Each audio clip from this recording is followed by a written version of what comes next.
Olá, amigos, olá, amigas. Vamos dar sequência então aos nossos estudos sobre procedimentos.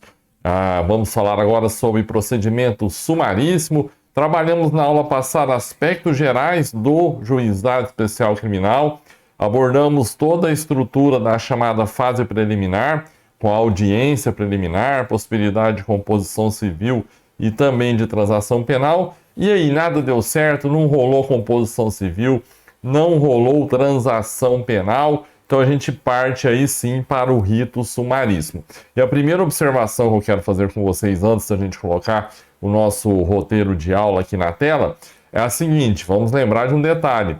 Se a causa for complexa, se for uma complexidade um pouco exacerbada, que fuja ali da simplicidade inerente ao juizado especial criminal, chamado também de GCRIM, lembra que nós temos ali como princípios a simplicidade, a informalidade, a oralidade, a celeridade. Então, se a complexidade da causa tornar impossível a observância desses princípios, o procedimento terá que ser remetido ao juízo comum. E lá no juízo comum, o rito a ser adotado será o sumário.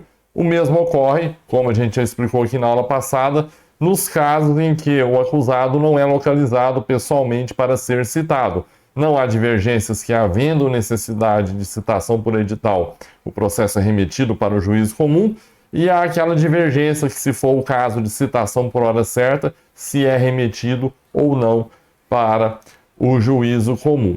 Então vamos prosseguir nossos estudos, então colocar o nosso roteiro aqui. E como que se inicia o procedimento sumaríssimo? Ele se inicia como todo bom e velho procedimento em sede de processo penal, se inicia com o oferecimento da denúncia ou da queixa, seguindo também aquele microsistema do artigo 394 do Código de Processo Penal, que a gente estudou na primeira aula sobre procedimentos em geral. Essa denúncia ela vai ser instruída com o quê? Ela vai ser instruída com o termo de ocorrência, o termo circunstanciado de ocorrência.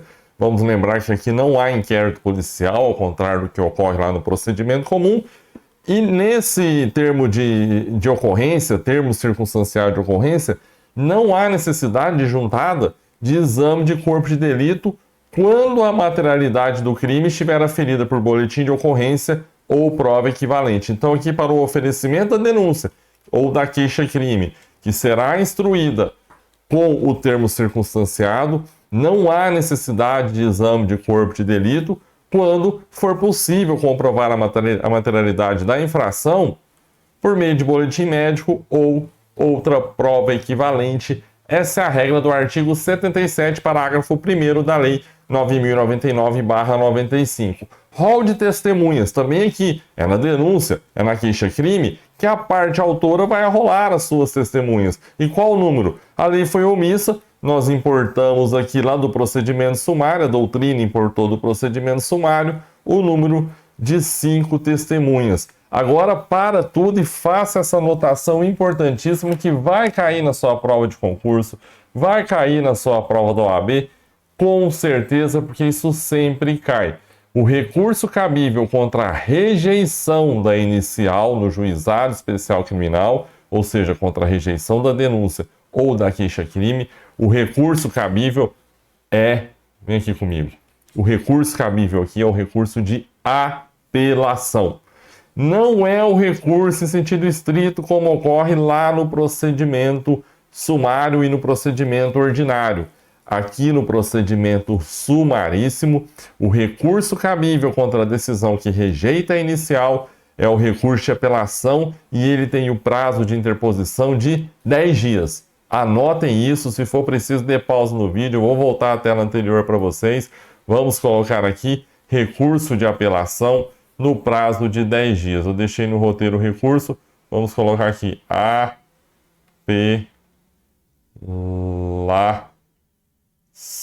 com essa letra simplesmente maravilhosa, parecendo um muro pichado, né? Mas enfim, é um recurso de apelação que vocês vão usar contra a decisão que rejeitou a inicial lá no juizado especial criminal. Guardem bem essa informação, porque no rito comum, no rito ordinário e no rito sumário, melhor dizendo, aplica-se o recurso em sentido estrito no prazo de 5 dias. Aqui é a apelação e no prazo de 10 dias. Vamos avançar na matéria, então. E aí a gente prossegue o nosso roteiro do procedimento sumaríssimo.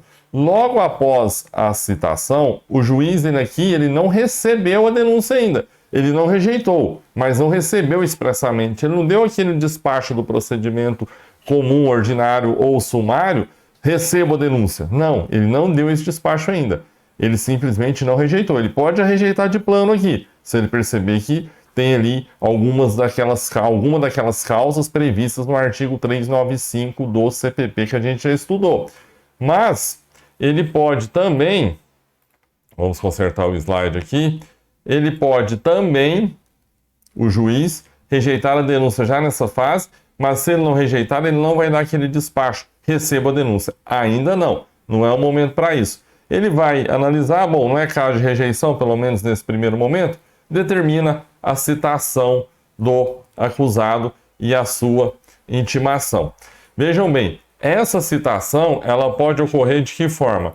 Ela pode ocorrer na própria audiência preliminar, porque, vamos lembrar, lá na audiência preliminar, se o acusado estava presente, mas não foi possível fazer composição civil nem transação penal, seja porque ele não aceitou, seja porque não preencheu os requisitos legais, ele já vai sair dali citado se o promotor de justiça ou o querelante oferecer denúncia ou queixa-crime oral, ali no ato. Então ele já vai sair citado. Caso a denúncia seja oferecida em um momento posterior ou a queixa-crime oferecida em um momento posterior, o que vai acontecer? Ele vai ser citado por oficial de justiça.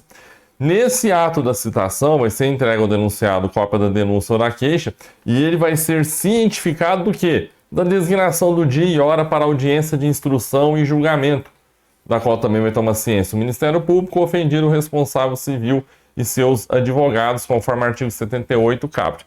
Então percebam aqui uma diferença já com o procedimento ordinário e com o procedimento sumário.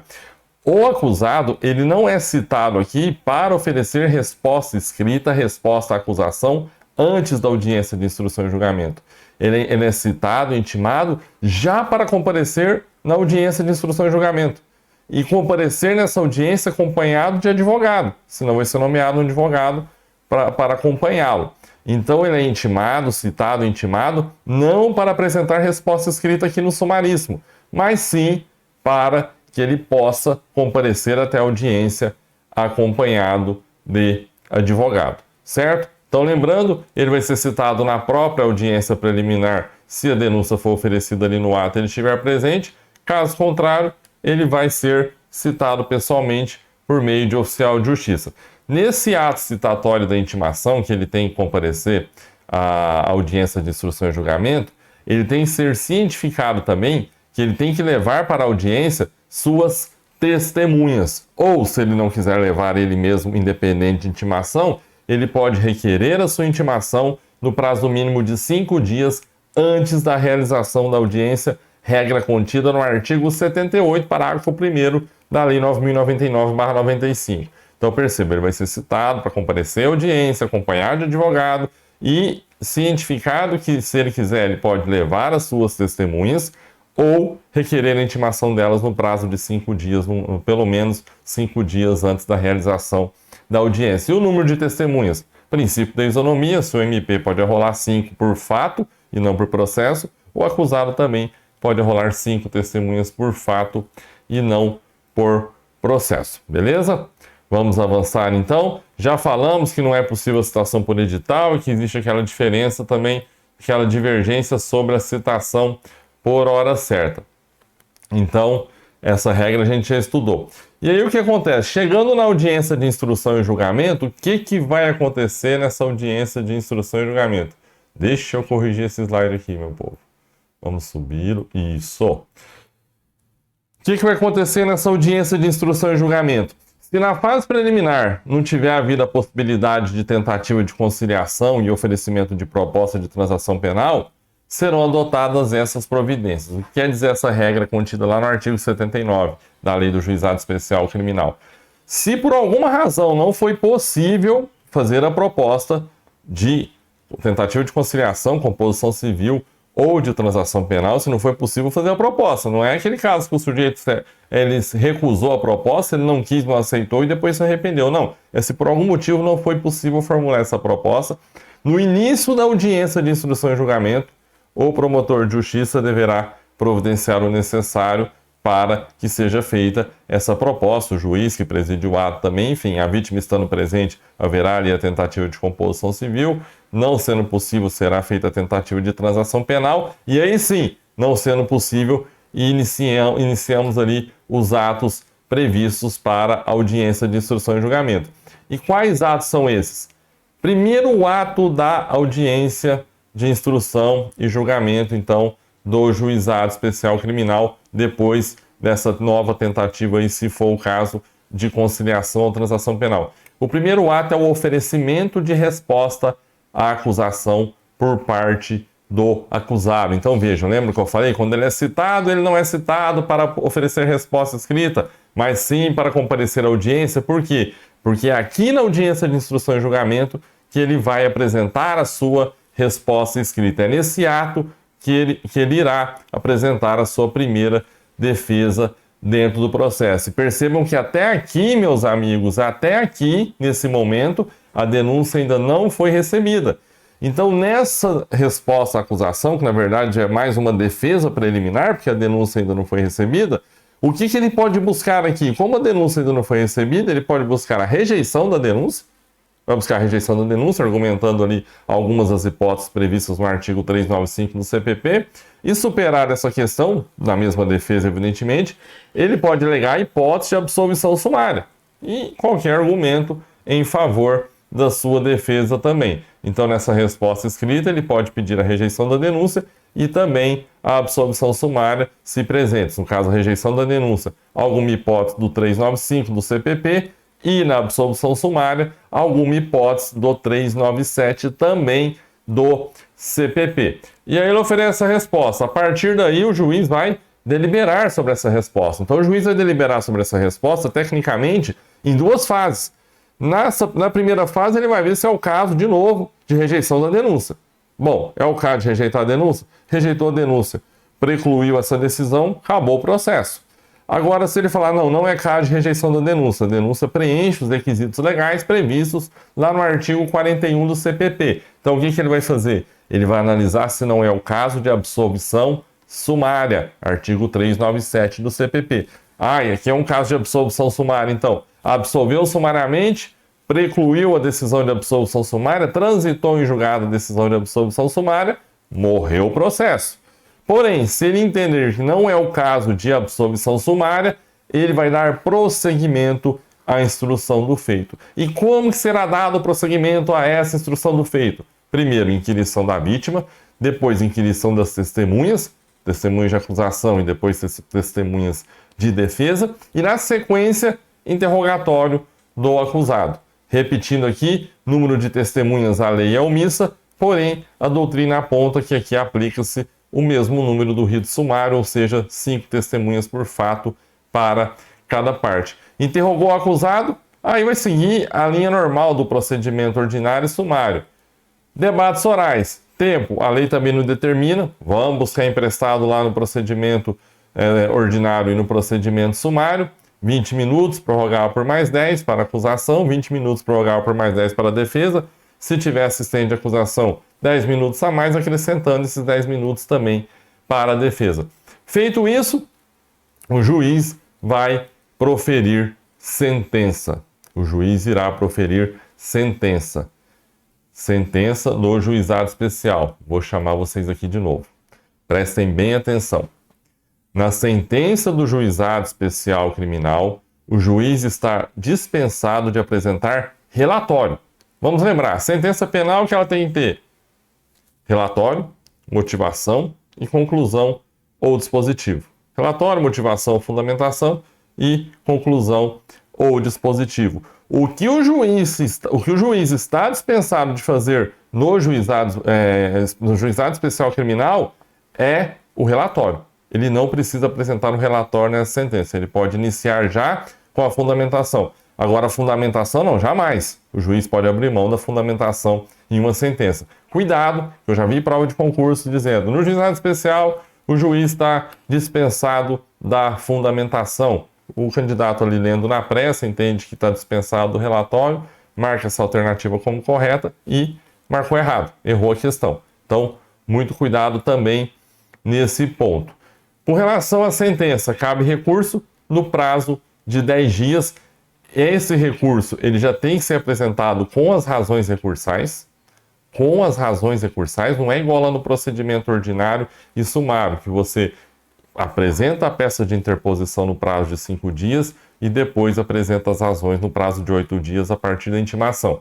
É lógico que se ele quiser apresentar, a parte recorrente quiser apresentar tudo junto, interposição e razões, não há prejuízo nenhum.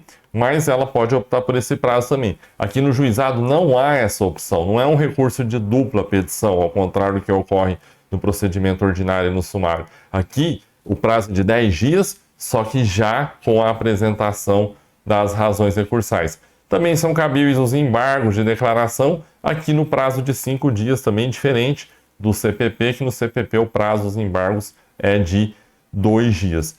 O recurso de apelação, ele não é julgado pelo tribunal. Lá no Juizado Especial Criminal, esses recursos, o recurso de apelação, ele é julgado pela turma recursal. Rodrigo do céu, o que é isso, turma recursal? Turma recursal é uma junta de juízes da circunscrição, da região, da comarca onde foi proferida a decisão do Juizado Especial Criminal. Então imaginem que o juiz do Juizado Especial Criminal da comarca de Americana, por exemplo, ele proferiu uma decisão, uma sentença. O recurso contra essa decisão será julgado pela turma recursal aqui da própria circunscrição de Americana, que Americana é uma cidade que é sede de circunscrição. Mas vamos pegar uma outra cidade, Hortolândia, que não é sede de circunscrição, mas pertence à circunscrição de Americana. Estou falando aqui no estado de São Paulo. O que acontece? A decisão proferida pelo Juizado Especial Criminal de Hortolândia, o recurso será apreciado pela turma recursal da comarca de Americana e não pelo tribunal. E das decisões proferidas pela turma recursal vai caber apenas recurso extraordinário, não havendo previsão de recurso especial para o STJ, porque a previsão constitucional de recurso especial ao STJ são de decisões proferidas por tribunais e a turma recursal não é considerada um tribunal. Perfeito? Então aqui a gente encerra o procedimento sumaríssimo, todo o procedimento sumaríssimo. Nessa aula a gente começou quando? Com o oferecimento da denúncia. Oferecimento da denúncia, citação, designação de audiência de instrução e julgamento. Na audiência, o acusado apresenta sua resposta escrita, ele não apresenta antes da audiência, ao contrário do que ocorre lá no ordinário e no sumário. O juiz, ao analisar essa resposta escrita, ele vai receber a denúncia e afastar a absolvição sumária, ou rejeitar a denúncia, ou eventualmente decretar a absolvição sumária.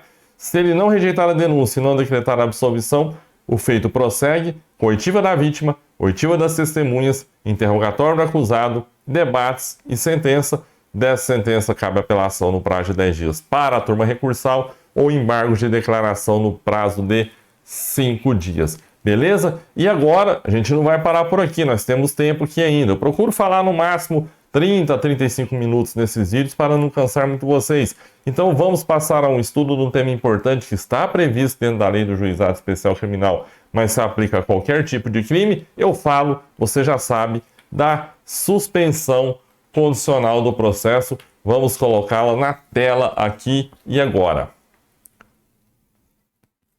Muito bem, meus amigos. A suspensão condicional do processo, vamos corrigir aqui mais uma vez esse slide. A suspensão condicional do processo, ela, assim como a transação penal e assim como o acordo de não persecução penal, ela é um mecanismo despenalizador. É um benefício previsto à pessoa acusada, denunciada da prática de algum crime. A diferença dela para a transação penal e também para o acordo de não persecução penal é que ela é apresentada com a denúncia já oferecida. Nossa, eu vou ter que decorar isso? Não, você vai entender o instituto. Olha o nome dele, é suspensão condicional do processo. Se eu estou falando em processo, eu já tenho uma denúncia. Na transação penal, o acordo pré-denúncia, e o acordo de não persecução penal também, como o próprio nome diz, é um acordo para que não haja a persecução penal, o ajuizamento de ação penal contra o investigado. Então ela já tem essa diferença.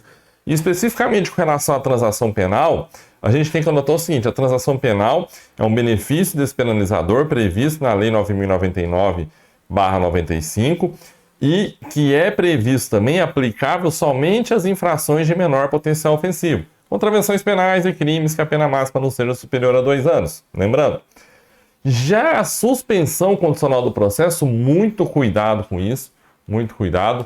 Quando eu falo cuidado, é hora de chamar vocês aqui para um bate-papo, porque a despeito, apesar de a suspensão condicional do processo estar prevista na Lei do Juizado Especial Criminal, esse benefício não é um benefício aplicável apenas às infrações de menor potencial ofensivo.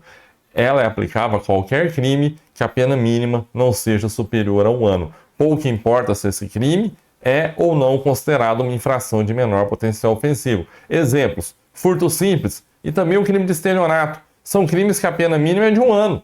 Só que não são infrações de menor potencial ofensivo.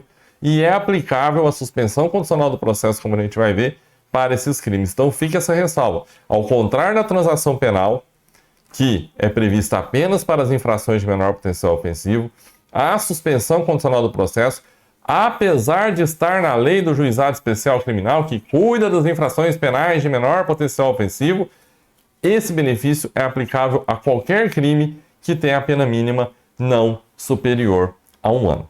Então percebam a ressalva inicial aqui, cabível em todos os ritos, salvo, evidentemente, por própria disposição legal e até por questões lógicas, a esfera da justiça militar. Aí não vamos aplicar a suspensão condicional do processo e também não vamos aplicar a transação penal, não vamos aplicar nada do Juizado Especial Criminal na esfera da justiça militar. Pena mínima combinada for igual ou inferior a 1 ano. Pena mínima combinada igual ou inferior a 1 ano. Aplica-se então o benefício da suspensão condicional do processo. Então veja como funciona, como eu coloquei para vocês. O MP, o Ministério Público, ao oferecer denúncia, lembra, suspensão condicional do processo, então tem que ter uma denúncia, tem que ter um processo, poderá propor a suspensão do processo. Como que funciona essa suspensão? Ela vai durar de 2 a 4 anos. E ela vai ser proposta sempre? Não. O acusado, assim como ocorre lá na transação penal, ele tem que preencher alguns requisitos. Quais requisitos são esses? Que o acusado não esteja sendo processado ou não tenha sido condenado por outro crime. Outro crime, contravenção não.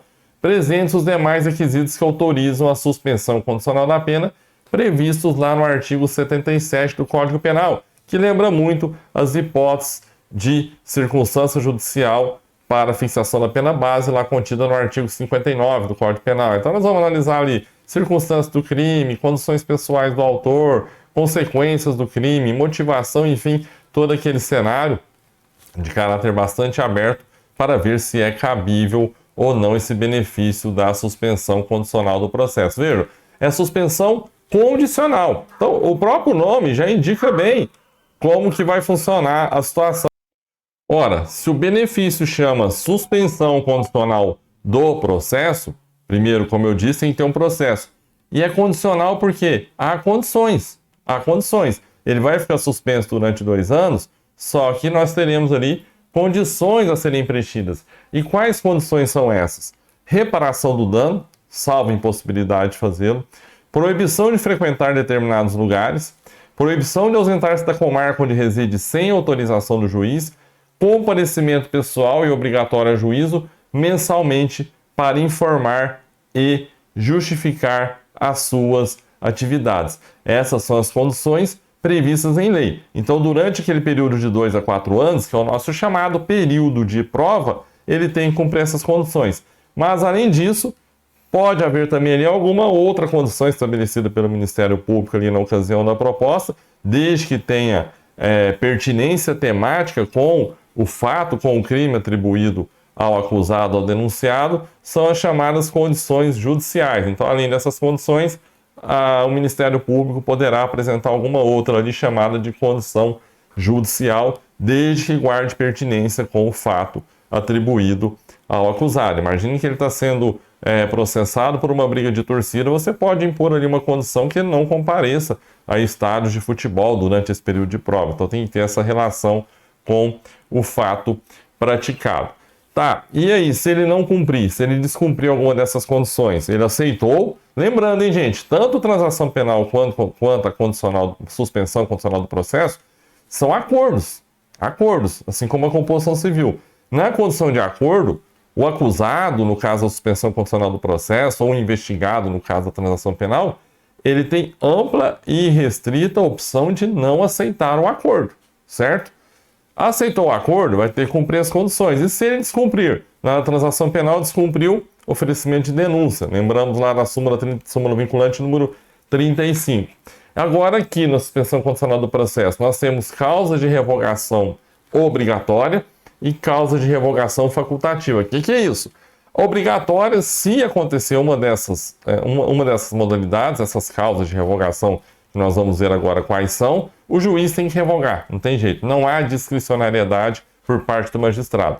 Agora as demais, as facultativas, não, há discricionariedade por parte do magistrado, ele pode avaliar ali se é realmente o caso de revogar ou se ele pode eventualmente dar mais uma chance para que o denunciado, o acusado, cumpra a suspensão condicional do processo. Revogação obrigatória, quais são as hipóteses? Nós temos aqui, se ele for processado por outro crime, ou não efetuar, sem motivo justificado, a reparação do dano. Nesses casos, eu deixei de vermelho exatamente por isso. Por quê? Porque aqui a revogação é obrigatória. Se ele for processado por outro crime, ou, vamos arrumar o slide aqui, né, gente?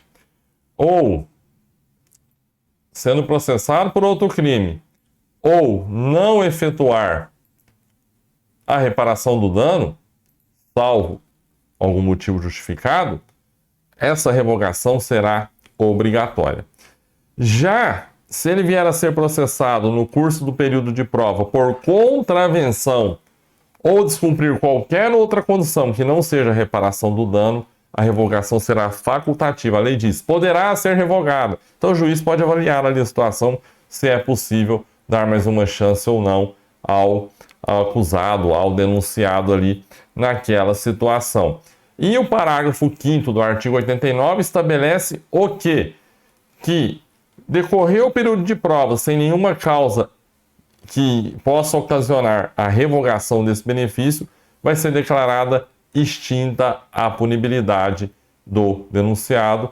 Punibilidade extinta, ele não responderá mais por esse crime. Duas regras importantes aqui. Durante esse período de suspensão condicional do processo, durante esse período de prova, a prescrição fica suspensa conforme regra do parágrafo 6º do artigo 89 da Lei 9.099/95. Então não vá, vou aceitar a proposta, vou enrolar 2 anos, atingir a prescrição e tchau, acabou o processo. Não é assim que funciona. Nós teremos ali uma causa expressamente prevista em lei de suspensão da prescrição. E se o acusado não aceitar a proposta? O processo vai seguir normalmente, seja pelo rito ordinário, seja pelo rito sumário ou pelo rito sumaríssimo, dependendo da natureza da infração por ele praticado. Tá certo? Então, se ele não aceitar, o processo vai seguir normalmente. Agora eu quero trazer para vocês 2 súmulas importantes a respeito do tema, a súmula 243 do STJ e a súmula 723 do STF. A súmula 243 do STJ, ela diz o seguinte: o benefício da suspensão do processo, de novo, vamos arrumar esse slide aqui, o benefício da suspensão condicional do processo não é aplicável em relação às infrações penais cometidas em concurso material, concurso formal ou continuidade delitiva, quando a pena mínima combinada, seja pelo somatório, seja pela incidência da majorante, ultrapassar o limite de 1 ano. A súmula 723 traz regra parecida, mas específica com relação ao crime continuado. Não se admite a suspensão condicional do processo por crime continuado se a soma da pena mínima da infração mais grave com aumento mínimo de 1/6 for superior a 1 ano. Então vejam bem, basicamente o que é que trata essas súmulas aqui? Venha comigo. Essas 2 súmulas, a 243 do STJ e a 723 do STF, elas trabalham a seguinte ideia: a 723 específica do crime continuado, mais a 243 do STJ, sobre tudo que envolve concurso de crimes. Olha, havendo concurso de crime, concurso material, as penas são somadas. Concurso formal, o crime continuado, vai pegar a pena do crime mais grave e aumentar de uma fração, a fração mínima que é 1/6. Se, aplicando essa fração mínima de aumento da pena, ou aplicando o somatório, no caso, o concurso material, essa pena mínima ultrapassar 1 ano, meu amigo, não vai caber suspensão condicional do processo. Não estará preenchido esse requisito objetivo da pena prevista, certo? Então, muito cuidado com essa regra. Por quê? Porque ela é diferente da regra referente à prescrição. Na prescrição, a gente olha no que se refere ao concurso de crimes, nós vamos analisar para fins de prescrição cada crime isoladamente. Eu matei A, matei B, eu vou olhar a prescrição do crime A, a prescrição do crime B. Eu furtei a vítima A, furtei a vítima B, nós vamos olhar a prescrição do crime A, a prescrição do crime B, a pena do crime A, a pena do crime B. Para fins de verificação de quantidade da pena, para ver se é cabível ou não a suspensão condicional do processo, o que é parecido quando a gente vai ver qual rito vai ser adotado, como a gente estudou na primeira aula, se é sumário, ordinário, sumário ou sumaríssimo. Aqui não. Aqui a gente vai pegar assim, nós vamos somar o furto A com o furto B, se for concurso material. Nós vamos pegar o furto mais grave e aplicar uma fração, se for concurso formal ou crime continuado, para ver se a pena mínima vai se enquadrar dentro do requisito objetivo de 1 ano, no máximo, para o reconhecimento da suspensão condicional do processo. Meus amigos, e assim a gente termina o estudo bem completo da lei do juizado especial, especificamente no que se refere ao juizado especial criminal. Espero que tenha sido de fácil compreensão para vocês, mas qualquer dúvida é só me procurar lá pelo @professor Rodrigo Thiago, deixa eu colocar aqui na tela para vocês, e estou à disposição, podem mandar mensagem por direct, que dúvidas serão respondidas sobre esse tema e as aulas anteriores específicas sobre procedimento também. Grande abraço, amigos, até a próxima!